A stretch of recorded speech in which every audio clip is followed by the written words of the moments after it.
The world and its accolades are temporary. The world powers, political leaders, it's all temporary, and we see that in Daniel. And so sometimes when people are stressing out about who the president is, what he is doing, what this person is doing, what this nation is doing, we have to see, first of all, that the Bible tells us that Jesus has the final victory, that he is the supreme ruler, that he places people in their positions for a reason and a purpose, but also he is sovereign over it all. And so people are going to rise and fall. And you need to see that as we open up Daniel chapter 5. Something else that I need to tell you that I think is really interesting is that in the beginning, when I did like the pre-introduction stuff and I told you to read 2 Kings and 2 Chronicles and parts of Jeremiah, you also need to realize that Jeremiah was prophesying at the same time as Daniel, at the same time as Ezekiel. There's parts of Isaiah. 2 Kings and 2 Chronicles tell us like what happened before this. And so there's a lot going on. Please don't read the Bible and open it on page 1 and think that it goes like this right in order, because it does, and then it doesn't.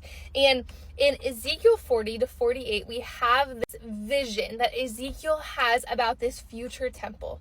And what is really cool is that God gives Ezekiel that vision in the middle of the exile. So in the middle of this period of time that seemed hopeless, the Jewish people were taken out of their land. They were exiles. They were in Babylon or Egypt, wherever they were. And they weren't in their home land, and they didn't have a temple to worship at, and things seemed bleak. God says, well, first of all, through Jeremiah, like, this isn't going to last forever. At the 70 years, I'm going to bring you back. And also Ezekiel gets this vision of a temple restored. And so in the middle of everything that seems bleak in this horrible period of their life, God is like, here's the hope. Here's the restoration. Here's the redemption. It's not coming yet, but it's going to come. And I think that some of us need that. Look past your circumstances. There is something coming. Keep your eyes fixed on Christ. As Nebuchadnezzar in chapter 4 looked up, he fixed his eyes on God. Okay, so chapter 5, we have a new king. Very many times it says that his father was Nebuchadnezzar, except that he wasn't. You'll see, at least in my Bible, there's footnotes. They might have been related. He might have been an ancestor. That doesn't mean that the Bible contradicts itself. It just means that this was not written in English, and it doesn't have a one-to-one correspondence. And so that is why there are footnotes. That's why we read commentaries. That's why people have studied history and helped us out. So basically what happens is Nebuchadnezzar dies after a 43-year reign.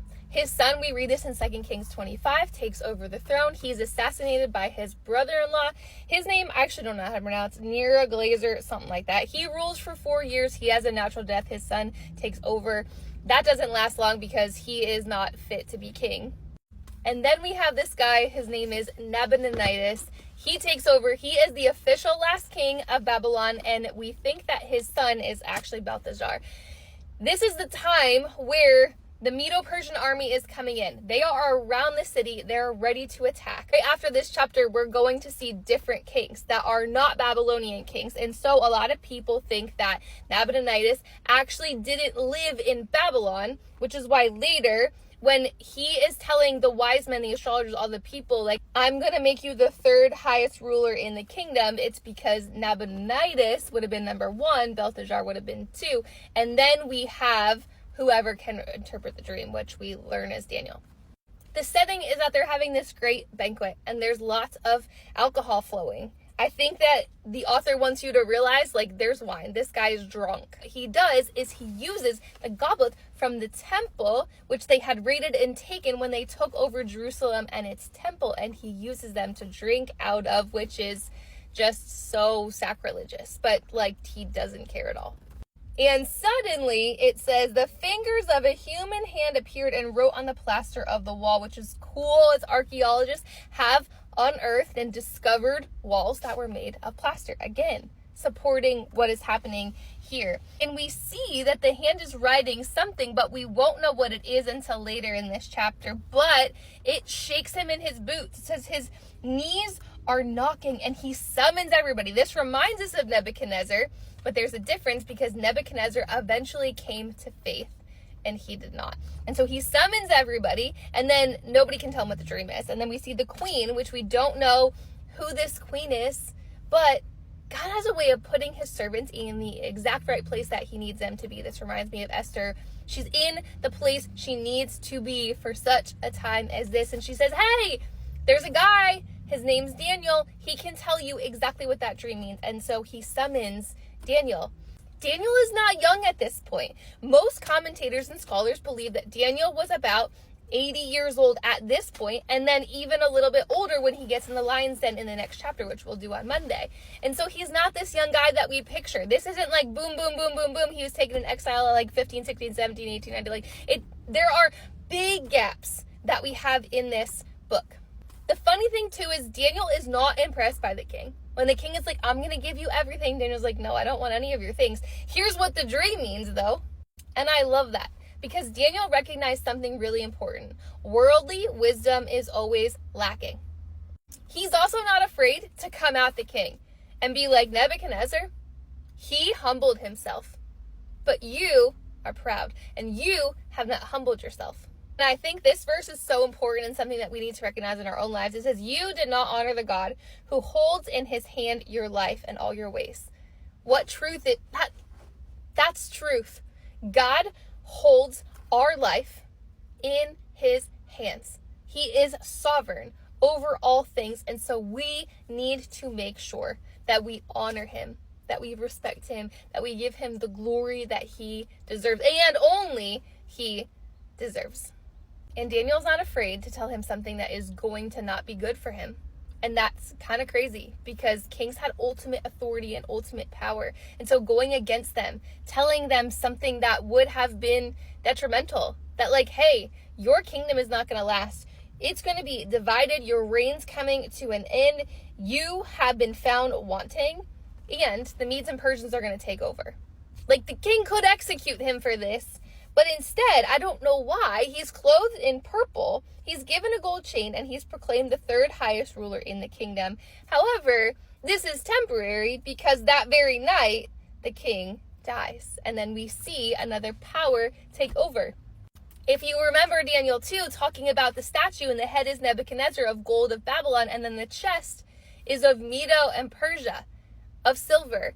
And that is who is taking over next.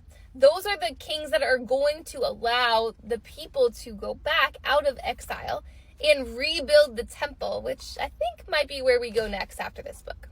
Again and again and again, this book is showing us that we need to see that worldly wisdom is nothing compared to God's. Worldly kingdoms and powers and kings and influencers are going to come and go. But God is sovereign and God is supreme. He is in the little details. He puts his people where they need to be at the right time. And because in chapter 1, Daniel resolved to follow the Lord, his reputation in chapter 5 is unblemished. A whole 60-something, 7 years later, he's still called upon to tell dreams. He's still known as faithful, and he's still known as favored by God. And God is still with him because he reveals this dream to him. And so I love that this book overlaps with the other prophets. And so we get the history and we get to see that these prophets were all prophesying and God was working to put this story together, and he's giving his exiles, his people, hope in the midst of judgment. And he's giving them a picture of what redemption is going to look like. They just have to wait and be faithful. And so God doesn't forget about us when we go through trials. He doesn't like, oh, that trial is happening, I'm just gonna like let them go and they can do their own thing. He is still in the details. He still gives us joy in the midst of sorrow and grief.